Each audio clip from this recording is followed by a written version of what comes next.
اگر امت نے مولا علی علیہ السلام کو اپنا امام مان لیا ہوتا تو کیا ہوتا؟ بسم اللہ الرحمن الرحیم۔ السلام علیکم ورحمۃ اللہ وبرکاتہ۔ آج ہم ایک ایسے سوال پر گفتگو کریں گے جس نے اسلامی تاریخ کا رخ بدل دیا۔ اگر امت مسلمہ رسول اللہ صلی اللہ علیہ وسلم کے بعد امیر المومنین حضرت علی علیہ السلام کو اللہ اور رسول اللہ صلی اللہ علیہ وسلم کا مقرر کردہ امام مان لیتی تو کیا تاریخ مختلف ہوتی؟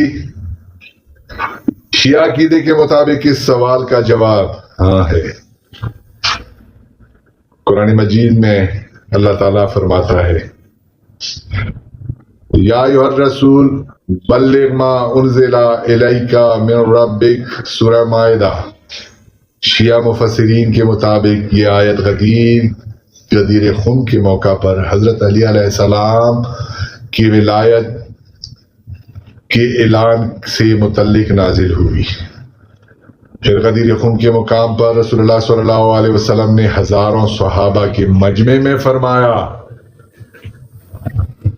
من کنت مولا ہو فہذا علی مولا، جس کا میں مولا ہوں اس کا علی مولا ہے۔ شیعہ عقیدے کے مطابق یہ صرف محبت کا اعلان نہیں تھا بلکہ امت کی آئندہ دینی و اجتماعی قیادت کا اعلان تھا۔ اسی طرح رسول اللہ صلی اللہ علیہ وسلم نے فرمایا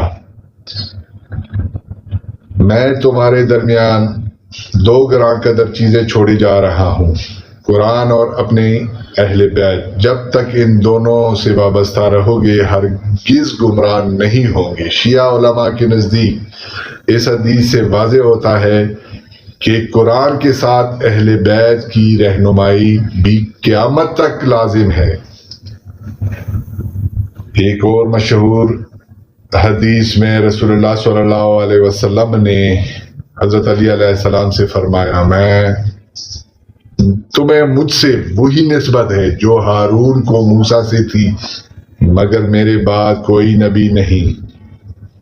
شیعہ علماء اس حدیث کو حضرت علی علیہ السلام کی جانشینی پر ایک اہم دلیل قرار دیتے ہیں۔ اگر امت نے اس الہی نظام امامت کو قبول کیا ہوتا تو شیعہ عقیدے کے مطابق خلافت اور امامت پر اختلاف پیدا نہ ہوتا، امت خانہ جنگیوں سے محفوظ رہتی۔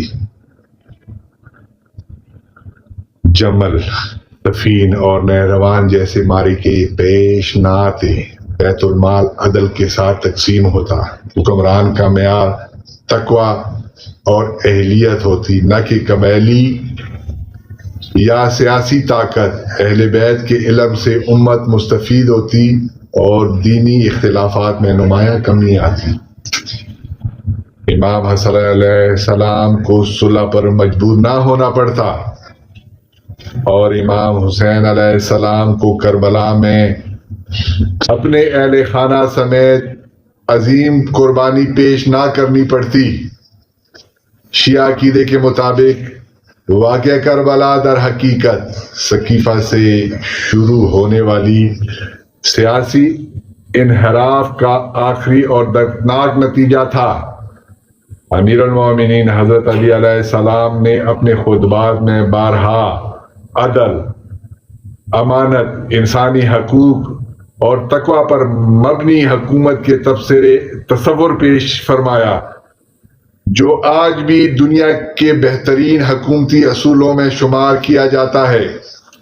آخر میں ہم یہی کہیں گے کہ شیعہ مکتب فکر کے مطابق نجات کا راستہ قرآن اور اہل بیت علیہ السلام سے وابستگی میں ہے، کیونکہ یہی وہ راستہ ہے جس کی تعلیم رسول اللہ صلی اللہ علیہ وسلم نے دی۔ اللہ تعالی ہمیں قرآن اور اہل بیت علیہ السلام کی صحیح معرفت عطا فرمائے۔ وعلیکم السلام ورحمۃ اللہ وبرکاتہ۔